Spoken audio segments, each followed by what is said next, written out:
Hi traders, David here again from Wave Trader. Today's trade is a little bit unusual because this trade I took on the UsdChf currency pair, I actually took this trade directly on the daily chart. I did not go lower, I did not try to find a better entry point because when I came to the chart, it was actually set up perfectly on the daily chart. And I'm just going to show you briefly what is going on the higher level charts, and you can see why I decided to take that trade. So let's go to the monthly now, and I'll just delete the calculations here, and you can see for the longest while we've had this quiet situation, okay, on the monthly. So from the monthly point of view, you will think that nothing was really going on, but then after this massive spinning top here, you can see that the market is beginning to show signs of pushing up, okay. And for now, the levels that we will have to watch out for will probably be here, okay. So let's go lower to the weekly and see. So from the weekly, we begin to see a little bit more definition, and you can see because of what happened during the month of March, you can see it's so difficult to predict what is really going on here, okay. So from the top here, you can tell we are in a downtrend, right? So we've had some rallies, little rally here, and then this massive rally slash jig here. So it's not easy to determine what exactly is going on right now, but we can base our analysis on what's going on by looking at the indicator. You can see we have a golden cross here on the MACD. We don't have a cross yet on the EMAs, but it looks like we might get a cross somewhere here. And like I said, for something like this, you might want to consider areas of support and resistance. So I'm looking at this area as a possible level where the market might halt, okay. So let's go lower to the daily chart now, and you can see on the daily chart it's a little bit more clear. So on the daily chart, when I came here this morning, immediately my eye got drawn to this, and you can see a beautiful wave bottom situation there. We have a bigger one here, which of course is valid, but this is a daily chart, so I prefer to use the smaller one and the most current one.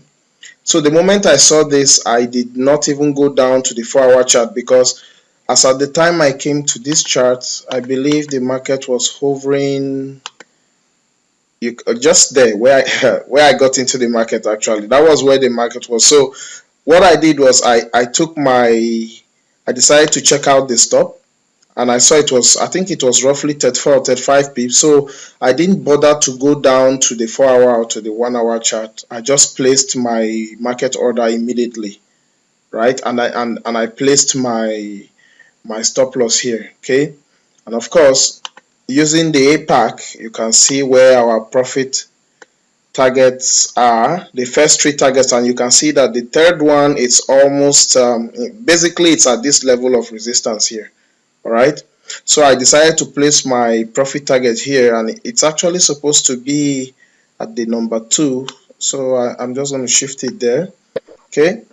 So that's where I placed my profit target, and if the market is if price is able to break this level here, then definitely I'm going to get filled, okay. But if not, then I'm happy with the first target as well. So I'm just going to have to keep my eye on this chart, and I'm going to go lower to the 4-hour chart so you have a look at what's going on. And you can see, going down to the 4-hour chart, it would have been quite difficult for you to find an entry here, except you were very patient. All right, so basically I got in here, and the market did this and this, and it was important for me to stay in the trade and not get freaked out, because you can see when the market came down this way, I actually thought that the trend was going to change direction, but by keeping my eye on the daily chart, I was encouraged to believe that the upper trend was still holding, and I was proving correct. So there are certain instances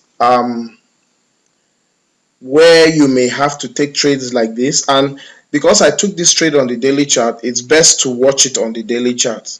If you were to go lower, like on the 1 hour chart, you might have difficulty staying in, because you can see what's happening. It's extreme, and this is precisely why I'm not moving my stop right now, because of how it's moving so erratically. I don't want to get stopped out prematurely. Okay, and having said that, please, that does not negate what I've been teaching you guys about trade management. When you have a profit of at least 20 pips, move your stop.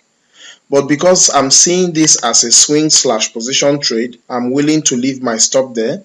Okay, because it's actually better if my stop is there. You can see that.